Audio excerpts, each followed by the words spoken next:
Good morning दोस्तों, स्वागत है आपका इस नए टॉपिक के साथ। और आज फिर नए टॉपिक में आईटी से संबंधित ही टॉपिक का चयन किया गया है।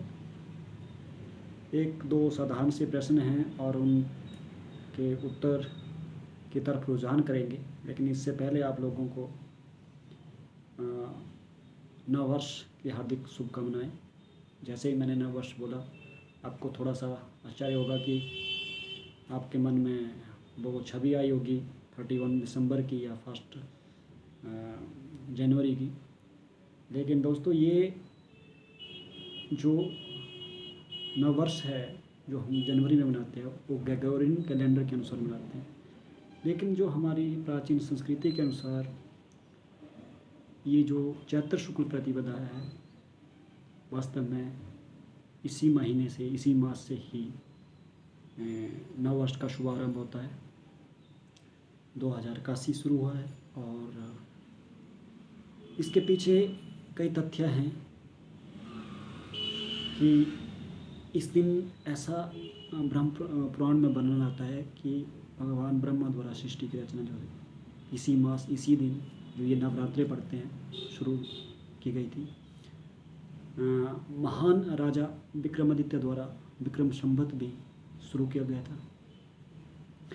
और ये जो मौसम है, बसंत ऋतु होती है, जो कि एक शुरुआत का उदाहरण है किसी भी चीज़ के लिए, कि बसंत ऋतु में अगर आप हमारे प्राचीन शास्त्रों को देखें तो ऐसा भी वर्णन आता है जब भगवान अपनी प्रमुख विशेषताओं का वर्णन करते हैं तो उसमें जैसे जैसे वो बताते हैं तो भगवान श्री कृष्ण द्वारा ऐसा वर्णन आता है कि जो ऋतुओं में बसंत ऋतु वो श्रेष्ठ बताते हैं, और ख़ुद वो बताते हैं कि ऋतु में बसंत ऋतु वो है।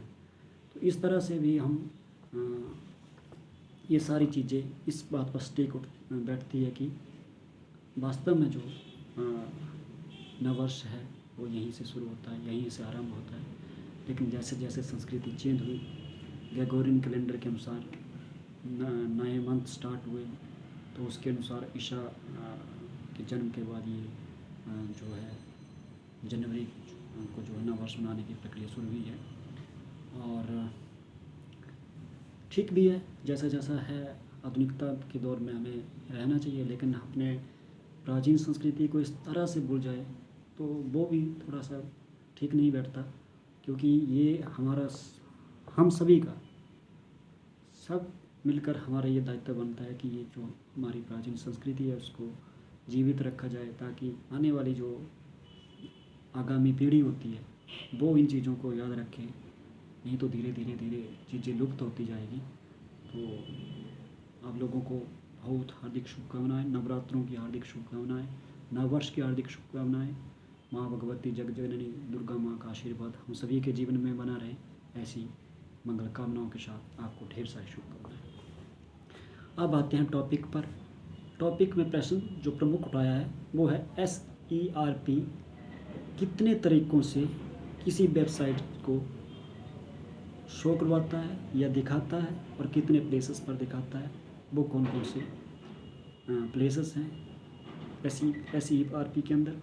इसको समझने का हल्का सा प्रयास करेंगे और अपनी राय देकर मुझे कृतार्थ करेंगे कि और क्या हो सकते हैं। आप लोगों के सहयोग से एज ए स्टूडेंट मैं टॉपिक लेता हूं और बनाता हूं, और उसमें आप मुझे मेरा मूल्यांकन करके और जो सुझाव देते हैं वो मेरे लिए बहुत ही मूल्यवान होते हैं। तो धन्यवाद। शुरू करते हैं इसका उत्तर। SERP यानी कि सर्च इंजन रिजल्ट पेज में सर्च इंजन ऑप्टिमाइजेशन के द्वारा हम बहुत प्रयत्न करते हैं, भरपूर प्रयत्न करते हैं, चाहे ऑफ पेज साइट से हो, ऑन पेज साइट से हो। लेकिन ऐसा नहीं है कि इसके अलावा कुछ और तरीके नहीं हैं।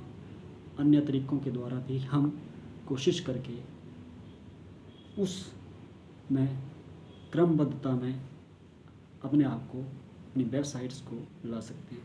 तो ऐसे में कुछ 5-7 जो भी मेरे माइंड में है उनको आपके सामने रखूँगा, और आप भी मुझे उस पर जो भी आपके विचार हैं वो आप रख सकेंगे। सबसे पहले तो मुझे लगता है कि जो फीचर स्निप्ट वाला पैरामीटर है वो अच्छा है।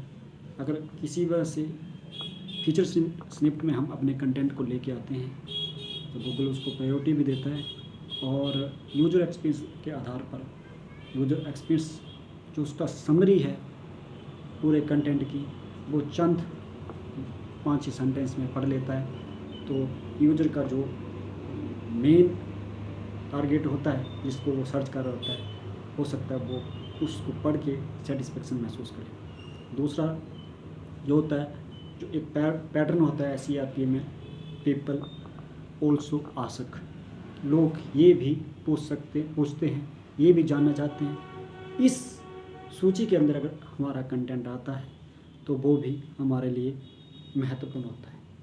ये तो है, लेकिन इसको विधि क्या है, ये बहुत बड़ा प्रश्न है, एक प्रकार का समुंदर है जब हम इस पर मंथन करते हैं। लेकिन फिर भी जो हमारा पैटर्न होता है हमारी वेबसाइट का, वो ऐसे प्रश्नोत्तरी में होना चाहिए, क्वेश्चन आंसरिंग के फॉर्म में होना चाहिए। तब उस पीपल ऑल्सो आस्क के पैटर्न में हम अपने आप को ला सकते हैं। तीसरा, इमेजेस के माध्यम से भी एक उच्च गुणवत्ता की इमेज को और उसके कैप्शन या अल्ट को अच्छा नाम करके, अच्छा नाम दे के उसको भी हम अपने इमेज के सेक्शन में ला सकते हैं। फिर वीडियो, एक अच्छे वीडियो डाल के आप, क्योंकि लोग आजकल विजुअली हर चीज़ को देखना पसंद करते हैं और उस चीज़ों का इफ़ेक्ट भी ज़्यादा होता है। जब हम प्राइमरी स्कूल की बात करते हैं तो किसी बच्चे को अगर स्टोरी सुनानी हो, स्टोरी अगर हम ऐसे वाचन करके सुनाते हैं तो उसकी अपेक्षा अगर हम उसको दृश्य सामग्री के साथ दिखाते हैं तो वो ज़्यादा इफ़ेक्ट बच्चों के माइंड पर पड़ता है। यही है कि वीडियो को लोग ज़्यादा इम्पोर्टेंस देते हैं और अच्छे हाई क्वालिटी के वीडियो भी यूज़र एक्सपीरियंस को बढ़ाते हैं। वीडियो क्लोजल, इसमें भी आप ऐसे कंटेंट के माध्यम से वीडियो को, अपनी कुछ प्रमुख वीडियो को सेट करके वीडियो क्लोजल के पैनल पर ला सकते हैं। GMB के माध्यम से भी अगर आप कुछ ऐसे आपके रिव्यूज़ हैं और जो स्टार रैंकिंग है वो भी SERP के अगर प्रमुखता में आते हैं तो आपको इसका बेनिफिट्स मिलता है। और प्रमुख बात है कि अगर आपके वेबसाइट्स के किसी भी उसका जो ऑनर है, उसके जो बिजनेस फाउंडेशन है, उसका जो भी प्रमुख जिसको हम जानने की ये इच्छा रखते हैं, अगर वो चीज़ आपकी नॉलेज पैनल में आती है तो वो भी बेनिफिट्स होती है। और इसको लाने के लिए हमें क्या क्या करना चाहिए, ये एक अन्य टॉपिक के साथ आपके साथ फिर रूबरू होंगे कभी, लेकिन अभी क्वेश्चनों का सिलसिला है उसको जारी रखते हैं।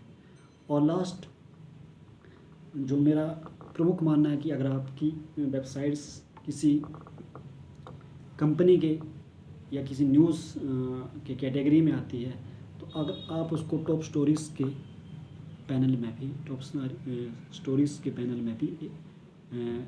क्रमबद्ध में ला सकते हैं। ये थी कुछ प्रमुख तथ्य। कुछ क्वेश्चन और भी आए हैं लेकिन वीडियो बहुत लंबा हो जाएगा और मेरा प्रयत्न ये रहता है कि 5-7 मिनट के अंदर हर चीज़ को, वीडियो को जो है समाप्त किया जाए। और लास्ट एक और रह गया है, 1-2, उसको मैं कवर कर लेता हूँ फटाफट। फिर सेमेंटिक, सर्च इंजन ऑप्टिमाइजेशन की थोड़ी सी बात कर लेंगे और फिर स्पैम पॉलिसी की थोड़ी सी बात कर लेंगे। उसके बाद अपने वीडियो को विराम दूंगा। रिच स्निप्ट के माध्यम से भी आप अपने कंटेंट को, अपने वेबसाइट की प्रमुख समरी को अपने यूजर एक्सपीरियंस के लिए ला सकते हैं। रिच स्निप्ट में जो प्रमुख नाम आता है, जैसे आप किसी रेसिपी हो गया रेस्टोरेंट की या कोई प्रमुख, तो उसको विद इमेज के साथ आप शो करवा सकते हैं। इसके लिए क्या क्या यत्न करने होते हैं वो किसी अन्य टॉपिक के साथ फिर रूबरू होंगे। तो एड्स भी एक सोर्स है, उसके माध्यम से भी आप ये कर सकते हैं। जब सेमेंटिक सर्च इंजन ऑप्टिमाइजेशन की बात होती है तो 1999 में इसके बाद इसकी शुरुआत हुई थी। ये भी इस तरह का ही कुछ अन्य प्रावधान जो देता है कि किस तरह से सर्च इंजन ऑप्टिमाइजेशन के अतिरिक्त हम और जो हमारे वे हैं उन वे के आधार पर हम अपने आप को SERP में परफॉर्मेंस अपनी दिखा सकते हैं। अब स्पैम पॉलिसी की जो मैंने बात की थी या स्पैम स्कोर की जो बात की थी उसके जो पैरामीटर्स है वो कोई गूगल के द्वारा डिफाइन नहीं होते। वो एक प्रक्रिया है, जैसे जैसे गूगल का नेटवर्क विकसित हुआ तो मोज ने जैसे DA और PA का मूल्यांकन करने की जो विधि थी, सेम ऐसे ही उसने दूसरी विधि अपनाई स्पैम स्कोर की। तो इसमें वो उतना परफेक्ट नहीं होता, फिर भी हम जो उसके आधार पर ये कहते हैं कि वो कैसी पैरामीटर निकालती है कि वो स्पैम स्कोर को काउंट करती है।